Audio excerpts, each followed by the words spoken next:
Amani Strong and I'm a coordinator for the culinary program Cookie Matters. In this video, we'll be making a dessert called Apple Crisp, which is very budget friendly and great for fulfilling a sweet tooth in a healthier manner. Because not only are you consuming less sugar, you're also getting 2 of the food groups in the USDA recommended myinput, which I'll get into in a few, but first let's go over the few ingredients that we do need. For this recipe, you'll need 5 medium apples, 3/4 of a cup of light brown sugar, half a cup of whole wheat flour, 1 cup of oats, some non-stick cooking spray, half a stick of butter, half a tablespoon of cinnamon, and then it's optional but it adds to the flavor, 1/4 of a teaspoon of nutmeg. So for our materials, we'll need a 9-inch baking dish, a cutting board, spoon, measuring cups, a sharp knife, a medium bowl, and a large bowl. Now, as I mentioned before, this recipe consists of 2 of the food groups from the USDA recommended myinput. The myinput consists of fruits, vegetables, proteins, grains, and dairy. But we get our fruits and grains from our apples, our whole wheat flour, and our oats. Before any food preparation or cooking, you always want to wash your hands for at least 30 seconds or more with warm, soapy water. After all, the #1 cause of foodborne illness is lack of or improper hand washing.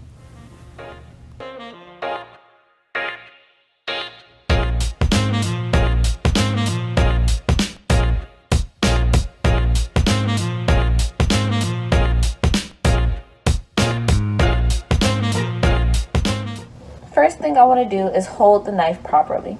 So you can grab the side of the knife with your thumb and then with your index finger and wrap your 4 fingers around the handle so you have a proper grip, right?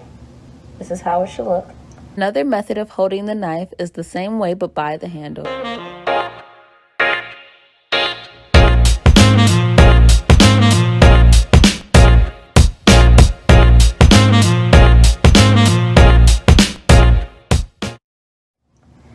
And then the second thing I want to do is make sure my apple is stable, so I'm going to use my claw.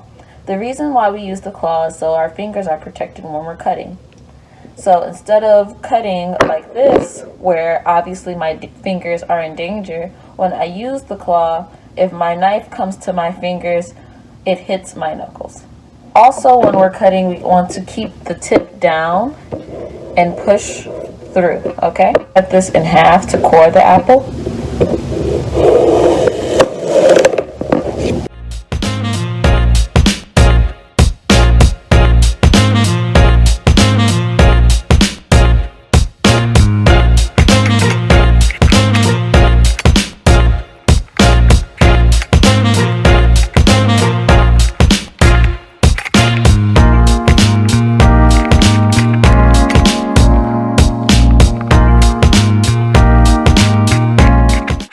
Now that I have my apples sliced up in a large bowl, I'm going to add 1/4 a cup of my brown sugar, 1 tablespoon of my whole wheat flour, half a teaspoon of my cinnamon, and then 1/4 of a teaspoon of my nutmeg.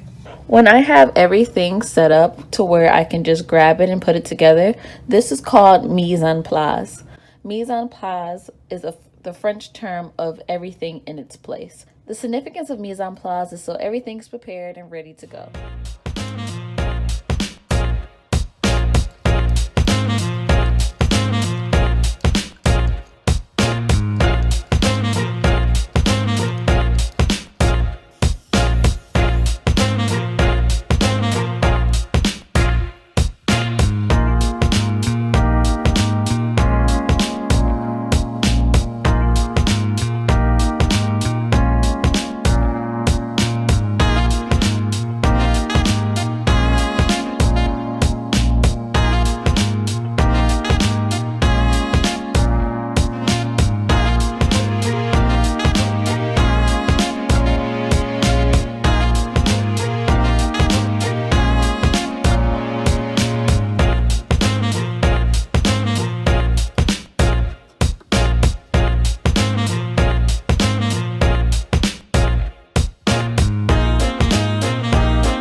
there you have it, a delicious apple crisp. Remember, you can swap out ingredients and recipes such as this one to make them work for you. Wash your hands for at least 30 seconds, utilize mise en place before cooking, and be mindful of knife safety. Until next time.